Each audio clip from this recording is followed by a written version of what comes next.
Hi guys, in this video I will show you how to fix the car temperature gauge going up and down. So in order to fix it, the best method that I can provide you is includes checking of your coolant level.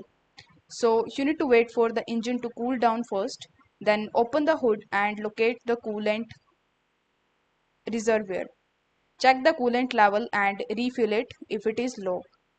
Then you can even inspect for leaks. So look under the car for any coolant puddles. Check hoses, the radiators and the water pump for leaks. You need to fix any of the leaks if you found them. Then you need to check the thermostat. For that you need to locate the thermostat, or you can even consult your car's manual if necessary. Then remove and test the thermostat by placing it in hot water to see if it opens. Replace if it doesn't open correctly. You can even check the cooling fans. So you need to start the car and let it idle. Observe it if the cooling fans activates when the engine warms up.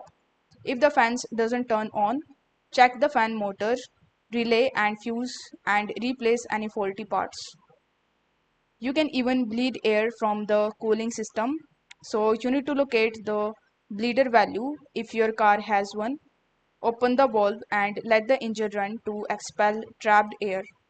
Close the valve once a steady stream of coolant flows out.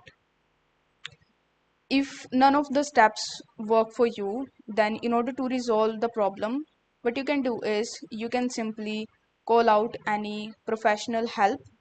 So I hope the video was helpful, and if it was, then don't forget to like the video and subscribe to the channel.